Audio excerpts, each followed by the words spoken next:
Galante où Alain Plaisir s'était rendu également ce dimanche pour rencontrer la population. Maëva Poné pour le reportage.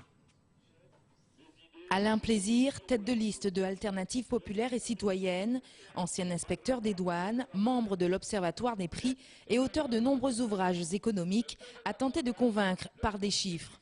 3 axes principaux constituent son programme. Le premier, la lutte contre la vie chère. Déjà en 2009, au sein du LKP, alors qu'il était secrétaire général de la CTU, c'était déjà sa préoccupation. Après le mois social de 2009, il y a une loi qui a été votée en 2010. Donc en réalité, c'est un amendement à la LODEOM qui disait qu'on pouvait prendre des mesures pour réglementer le prix des produits de première nécessité en Guadeloupe et Martinique.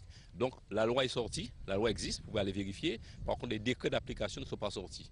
Cet ancien chargé de formation sur l'octroi de mer aux douanes compte bien s'attaquer à cet impôt sur l'eau, ressource naturelle qui, selon lui, n'est pas une marchandise, mais un bien commun. Et donc, il suffirait que nos élus décident d'exonérer l'eau, en fait, de ne pas fixer de taux d'octroi de mer sur l'eau, pour qu'on ne paie pas l'octroi de mer sur l'eau.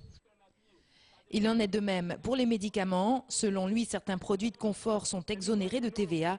Alors pourquoi pas les médicaments ? Je vais bien payer 5% de plus à cause du transport, mais pas plus. Donc nous demandons la suppression de l'octroi de mer qui est de 11%. Vous entendez, 11%. L'octroi de mer sur les médicaments, c'est comme si on mettait l'octroi de mer sur une voiture. C'est le même taux que sur les voitures, ce qui est un véritable scandale. Un programme qu'Alain Plaisir a présenté dans les 3 communes de l'île. Rendez-vous le 6 décembre prochain pour savoir si cette démonstration chiffrée aura convaincu.